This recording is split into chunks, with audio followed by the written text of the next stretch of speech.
అందరికీ నమస్కారం. సనాతన ధర్మ ప్రచారం ఛానల్ ప్రేక్షకులకు స్వాగతం. విశేషమైనటువంటి మాఘమాసంలో అత్యంత విశేషమైనటువంటి మాఘ పురాణం మనం చెప్పుకుంటున్నాం. మరి యొక్క మాఘ పురాణంలో ఈ రోజు మనం చెప్పుకునేటువంటి ఒక కథ ఆడకుక్కకు విముక్తి కలుగుట అనేటువంటి ఒక కథ. మరి దీనిలో మాఘం యొక్క స్నానాలు, వాటి విశేషాలు, మాఘమాసంలో చేసేటువంటి యొక్క దానాలు, వాటి యొక్క విశేషమైనటువంటి ఫలితాలు, ఇవన్నీ కూడా మనం చక్కగా చెప్పుకుంటూ వస్తున్నాం. ఈరోజు కూడా ఆ పురాణాన్ని మనం చక్కగా చెప్పుకుందాం. పురాణంలోకి వెళ్లే ముందు ఒక మంచి దైవ ప్రార్థనతోటి మనం ప్రారంభం చేద్దాం. అగజానన పద్మార్కం గజానన మహర్నిశం అనేక దంతం భక్తానాం ఏకదంతముపాస్మహే. సరస్వతి మయం దృష్ట్వా వీణా పుస్తకధారిణి హంసవాహ సమాయుక్త విద్యాదాన కరీమమ. గురుణామగ్రజం శ్రేష్టం గురుపాదం సదం సదా గురుణామర్చయే నిత్యం తస్మై శ్రీ గురవే నమః. శ్రీ గురుభ్యో నమః. మాతాపితృ సమం దైవం నదైవం పితృమర్చయేత్ సర్వతీర్థ ఫలం జ్ఞేయం మాతృవందనతాం సదా. మాతాపితృభ్యో నమః. ఈ యొక్క కథ మాఘ పురాణంలో ఒక అద్భుతమైనటువంటి సంఘటనను ప్రతిబింబిస్తుంది. ఈ కథలో విశేషం ఏమిటంటే, శంకరుడు పార్వతీదేవికి మాఘమాసం మరియు దాని సంబంధిత ఆచారాల గురించి వివరించాడు. మాఘమాసంలో స్నానం చేయడం మరియు పూజ చేయడం ద్వారా ఒక వ్యక్తి పాపాల నుండి విముక్తి పొందవచ్చని శంకరుడు చెబుతున్నాడు. ఈ యొక్క ప్రత్యేక కథలో గౌతమ మహర్షి మరియు ఆయన శిష్యులు కూడా పాల్గొన్నారు. గౌతమ మహర్షి ఒకసారి తన శిష్యులతో ఉత్తర దిశకు వెళ్ళి మాఘమాసం సందర్భంగా పుణ్యకార్యాలు చెయ్యాలని నిర్ణయించారు. వారు అనేక పుణ్యనదుల్లో స్నానం చేసి ప్రసిద్ధ క్షేత్రాలను దర్శించుకున్నారు. ఆ యొక్క మార్గంలో వారు ఒక పెద్ద రావి చెట్టు కింద చేరుకున్నారు. అక్కడ గౌతమ మహర్షి శిష్యులతో కలిసి ఒక మాన్యమైన పూజా కార్యక్రమం నిర్వహించడానికి సిద్ధమయ్యారు. ఇప్పుడు అనుకోకుండా అక్కడ ఒక ఆడకుక్క వచ్చింది. కుక్క పూజా కార్యక్రమాన్ని ఎంతో శాంతంగా, పూర్తిగా, నిశ్చలంగా చూస్తూ అక్కడ కూర్చొని ఉంది. దీనిని చూసి శిష్యులు అసహ్యంతో ఆ కుక్కను బెదిరించేందుకు ప్రయత్నించారు.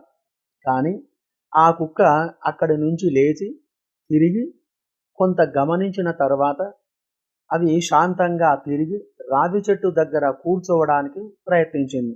అప్పుడు గౌతమ మహర్షి మరియు శిష్యులు ఆశ్చర్యపోయారు. ఆ కుక్క పూజకు వీడిపోవడాన్ని చూసిన తర్వాత మరలా అది ఒక రాజు రూపంలో మారిపోయింది. ఆ రాజు మన్నిస్తూ గౌతమ మహర్షి ముందు నిలబడి అతనికి నమస్కరించి అనేక ఆలయం పుణ్యకార్యాలు చేయడం వల్ల ఎటువంటి పరిణామం కలిగిందో వివరించారు. రాజు మాఘమాసంలో తన పూర్వజన్మలో తాను చేసినటువంటి యొక్క పాప ఫలితాల కారణంగా కుక్కగా జన్మించానని చెప్పాడు. ఇది మాఘమాసంలో స్నానం, పూజ, ధ్యానం మరియు భగవంతుని ఆరాధన ద్వారా మనకు విముక్తి ఎలా వస్తుందో ఈ కథ మనకు చూపిస్తుంది. రాజు చెప్పిన విధంగా అతను ఒక చక్రవర్తి, ఒక నగరానికి రాజు. పూర్వజన్మంలో అతను అనేక సద్బ్రాహ్మణులకు పూజలు చేసేవాడు, సేవలు చేసేవాడు, దానాలు చేసేవాడు, పండితులకు క్రతువులు చేయించేవాడు. కానీ ఆ రాజు వృత్తాంతం చెప్పడానికి ముందు ఒక ముఖ్యమైన విషయం గౌతమ మహర్షి తెలుసుకున్నారు. మీరు ఇలా కుక్క రూపంలో మారిపోయేంత వరకు మాఘమాసం ఆచరించిన పుణ్య ఫలితాలు ఎలాంటి మార్పు తీసుకువచ్చాయని చూస్తూ ఉన్నారు అని గౌతమ మహర్షి చెప్పాడు. కుక్క రాజుగా మారిన తర్వాత గౌతమ మహర్షి రాజుతో జ్ఞానం మరియు పుణ్యాల గురించి ఎక్కువగా చర్చించారు. ఆ రాజు అతను చేసిన పాపాలతో కుక్కగా జీవించడం ప్రారంభించాడు. కానీ మాఘమాసములో స్నానం చేసి మాఘశుద్ధ దశమి నాడు పరమేశ్వరుని పూజించినప్పుడు అతను రాజు రూపంగా మారిపోయాడు. అతను ఎంతనో సంతోషం చెందాడు. ఈ కథలో మాఘమాసం స్నానం, దానం, పూజలు, భగవంతుని కృతజ్ఞతలు మరియు ఆచారాలు ఎంత పవిత్రమైనవో వివరించారు. ఒక వాస్తవిక ఉదాహరణలో ఒక వ్యక్తి తన పూర్వజన్మలో చేసిన పాపాల వల్ల ఎంత మంచి పుణ్యాలు లేదా దైవిక ఆశీర్వాదాలు పొందవచ్చు అనేది ఈ కథ ద్వారా మనకు తెలిసింది. దీని సారాంశంగా ఈ కథ మాఘమాసములోని పవిత్రతను, దీక్షతో సాగించాల్సిన ఆచారాలను మరియు ఆచరించిన పూజా విధానాలు మన జీవితంలో ఎలాంటి మార్పులను తీసుకురావచ్చో మనకు ఈ కథ మనకు తెలియజేస్తుంది. మరి కాబట్టి కథను అందరము వింటూనే ఉంటాం భక్తి శ్రద్ధలతో. కానీ ఆ కథలో ఉన్నటువంటి ఒక సారాంశం మనం తెలుసుకొని దానిని జీవితంలో ఆచరించినప్పుడే మనకు ఇవన్నీ కూడా లభ్యమవుతూ ఉంటాయి. మరి కాబట్టి మాఘమాసం యొక్క విశేషమైనటువంటి యొక్క స్నానాల వల్ల కుక్క అనేది రాజుగా మారిపోతుంది.